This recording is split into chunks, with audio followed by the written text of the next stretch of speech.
આ જો મેસેજ આવી ગયો કન્ટેન્ટ રિમૂવ કરી દીધું તમારું. આપણે ગોપીને મળવા ગયા હતા એ વાળા વ્લોગમાં. વ્લોગ જોઈને તમને તમારા હોસ્ટેલના દિવસો યાદ આવી હશે.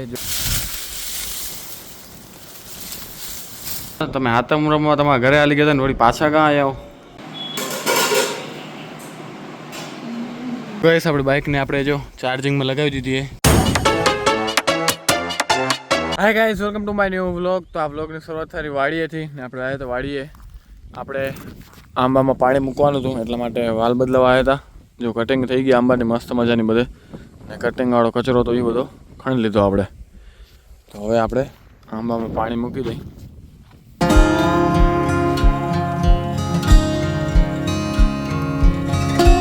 તો ગાઈઝ લાસ્ટ વ્લોગ ના જોયો તમે તો જોતા આવજો, કારણ કે સારો એવો વ્લોગ આપણે ગોપીને મળવા ગયા હતા હોસ્ટેલમાં. વ્લોગ જોઈને તમને તમારા હોસ્ટેલના દિવસો યાદ આવી હશે જો હોસ્ટેલમાં ગયા હશો તો. આપણે હોસ્ટેલમાં ગયા કંઈક 6થા ધોરણથી કરીને 10મા સુધી આપણે હોસ્ટેલમાં જતા. મજા આવી ગઈ ભાઈ ગોપીને મળીને. હવે 7મ 8મ જન્માષ્ટમી ટાઈમે આવશે ત્યાં આપણે વ્લોગમાં આવશે ગોપી. તો બાકી આજનો પ્લાન એ કે આપણે વાળ કાપવાના આપણે ઘણા વધી ગયા એટલે તો જઈ થોડું કામ પતાવી દઈએ અહીંયા, પછી ટાઈમ લઈને જ જશું આપણે દેસર પર. તો ગઈ હમણાં જઈને આપણે આપણા ડ્રેગન ફ્રૂટવાળી વાળીએ ત્યાં કારણે આપણે શું મજૂરી કામ કરેલા તો એને આપણે ખારેક દેવાની છે. જો આટલી ખારેક કંઈક આ થેલીમાં કામ કરેલા તો એને ખારેક દેતા આવી ને જોતા આવી. કંઈક આપણા ડ્રેગન ફ્રૂટ આટલા ઉતર્યા હતા ગઈકાલે, જો આપણે ઉતારીને અંદર રાખ્યા હાયરા. 3 કેરેટ ઉતર્યા ને ટોટલ 5 કેરેટ ઉતર્યા હતા. 2 કેરેટ આપણા જતા રહ્યા ઓર્ડરમાં. બાકી કાકડી કંઈક આજે એટલી ઉતરી. આ શું કઈ વસ્તુ કેટલી ઉતરી એ આપણે બ્લોગમાં બતાવીને તો શું પપ્પા અને મમ્મીને ગયા બહારે તો એ બ્લોગ આપણે દરરોજ જોયેલા તો એને ખબર પડે એમ કે વાડીમાં શું કામ ચાલુ હોય કેમ એટલા માટે ખબર પડે. ડ્રેગન ફ્રૂટ આટલા ઉતર્યા, આટલા વેચાણા, એટલી કાકડી ઉતરી, એ બધું ખબર પડી જાય એમ. હાલો આપણે નીકળી વાડીએ જવા.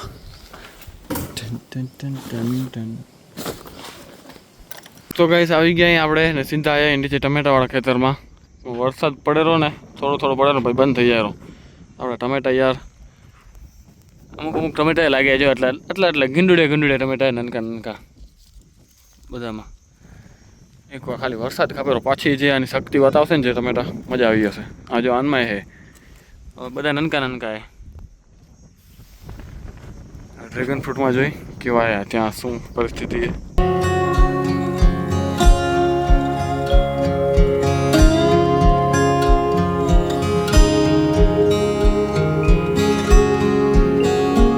તો ગઈ ડ્રેગન ફ્રૂટ જો આપણે હજી કાલે ઉતાર્યા ને બીજા હજી તૈયાર થઈ ગયા રેડી ભાઈ. હા જો આ મસ્ત મજાનું રેડી થઈ ગયું હોય. બીજું એક આયરું અહીંયા જો આયરું નીચે સાઈઝ તો જો આ લગભગ અડધા કિલોનું હશે, 450-500 ગ્રામનું હશે. ડ્રેગન ફ્રૂટ ને કાકડીને આપણા પાકમાં તો સારા સિયાવેરા પણ કહેવાય ને કે ભાવ સારો હોય ને ઘણી વાર ઊંધી સારો રહે છે છેલ્લે સુધી એ આપણે દેખાય એમ વધારે હેલું પડે એમ. ગઈશ આપણી બાઇકને આપણે જો ચાર્જિંગમાં લગાવી દીધી ચાર્જિંગ ઓછી હતી એટલે.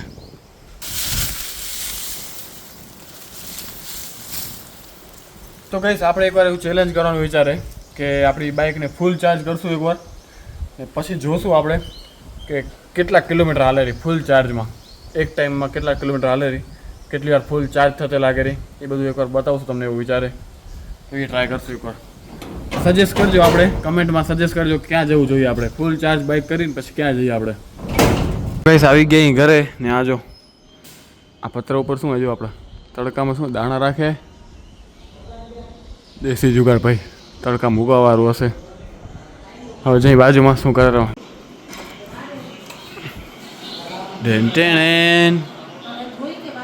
શું વિડીયો 12 વાગે આવશે, 11:58 તારીખ 2 મિનિટ આજી વારે. જો જસના અમે નાની માને આપણો વિડીયો જોયેલો બ્લોગ જોયેલો. આ શિવાન લગ્નવાળું હે? હા શિવાન જાન જાય રહી 2 મિનિટ પછી આવશે ગોપીવાળો બ્લોગ.